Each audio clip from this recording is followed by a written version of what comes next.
and welcome to Seesar Gear. Today I'm going to be talking about the Radio Sputnik UVB-76. This is an Error Instruments mini synthesizer. It's modular. It says it's modular. It's really semi-modular, and it is an instrument that I just took on a road trip, and I absolutely loved it. And I wanted to talk about the things I really enjoyed about it. There's a couple of maybe little tiny things that I don't like about it, but that's so minuscule that I'm going to say it's negligible. And I thought too that it would be nice for you to hear what it sounds like, because I think there's several things actually online already, but hopefully this will help you make a decision as to whether or not this is something you would want in your sound arsenal. And I can kind of run through all the details of the controls and sort of what sounds I was using it for. Now, one thing that I'm not doing, you can probably see here, just added a volume pedal because it does not have a volume control. So I specifically took this little mini volume pedal with me so that I could have some means of introducing the sounds from it and removing them from the mix, etc. But that might be the drawback. That might be the singular drawback. I do wish it had an overall output volume. Otherwise, it's pretty darn fantastic. So let's go over it. It has two banks here. It's got a patch bay for outputs and a patch bay for inputs. And you can use this with outside gear, of course. You could use it with a modular system or a neutron or anything else that can send you CV signals. It also obviously works to be able to patch it to itself. So you have a wave source, and you have a pulse wave source, and then you have a sub wave source. And those three things mix together to give you the sounds that you want. And then you have an array of divided clock outputs. So your clock is controlled by this speed knob here, but you can have them in 6 different divisions so that you're able to create sounds that match up to other rhythmic elements that you're creating, if that's something you want to do. You have a wave, I'm going to call it a wave folder, but it's really a wave folder mixed with a filter perhaps. I'm not 100% sure, because the manual that comes with this is kind of non-existent. It's literally just a description of the buttons. And this one is called the comp. And I'm not even sure what this does, because the description on the little piece of paper that comes with the device doesn't really explain what that means. I think I'm probably supposed to be knowledgeable enough to understand what that is, but unfortunately I am a dumb. So, nope, I can't figure it out. I can figure out what the sounds are, but I don't know what it means by comp. Down here is a pulse width speed button, pitch button. So as you turn it up and down, you get pulse widths that sound faster or slower, and thus higher or lower in pitch. And you have what they call a Morse code button, and that this is literally press a temporary interrupt button, and you can introduce your own different textures, and you can do it rhythmically if you want, or just hold it down for additional textures. And then over here on the other side, you have a speed button, and all this does is I think it multiplies the speed times 4, but I'm not 100% sure that. It definitely is slow at the top and fast at the bottom, and you can tell by the light at the top what your tempo is. I like to think of it as a layered science fiction soundtrack generator from a Cold War movie, and I do believe that that was the inspiration to some extent. The Radio Sputnik is, of course, a Soviet signal that's been going for years. I don't know all the details of it, but I think the function of the signal generation is unknown, and therefore it's kind of a mystery sort of thing, but it's basically a radio transmission, and it sends out mystery pulses and so forth and so on, and that was the inspiration for this cute little box. And speaking of it being little, I'm going to point out too that one of the things I definitely enjoyed about this was its size. I originally thought, wow, this is super small, but I found out the fun way that it fits nicely in a pedal board case, and I was able to take it on the plane. I didn't have any problem with customs. It was a nice device to basically pull out and play immediately, and it is lightweight. It takes a 9-volt center positive, center positive, not center negative, but you can get a converter, and it will flip the polarity, and you can play it with a guitar pedal power supply. So that is in fact what I have here, yeah, let's have some sounds, and I might talk over it in a second, but let's hear a couple of the things it's doing. I have no idea what setting it's on right now. We're going to explore a little bit, and before I start the noises, that's one thing that I wanted to point out is something I really like about it, is that it's a combination of unexpected exploratory sounds, things that you might find unpredictable, or things that are unrepeatable because they are analog.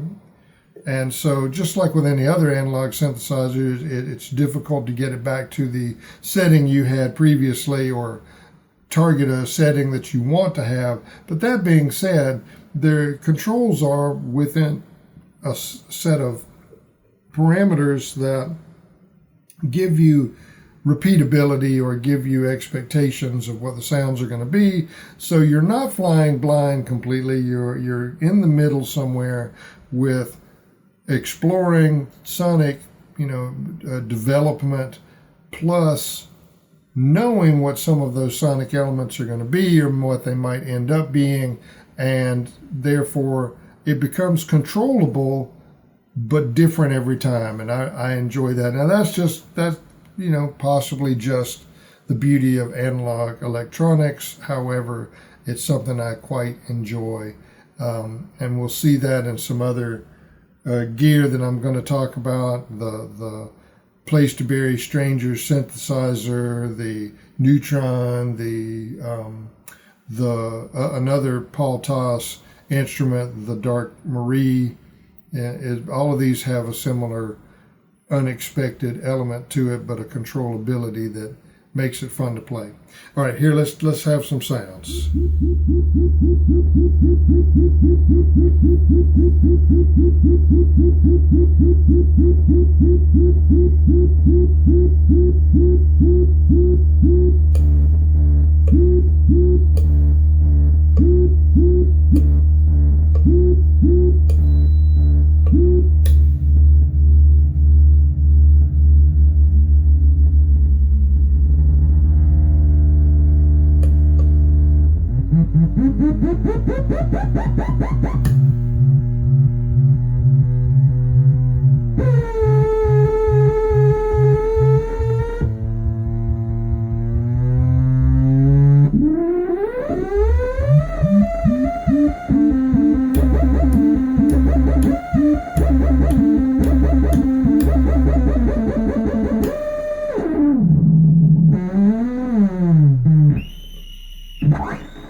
so much fun.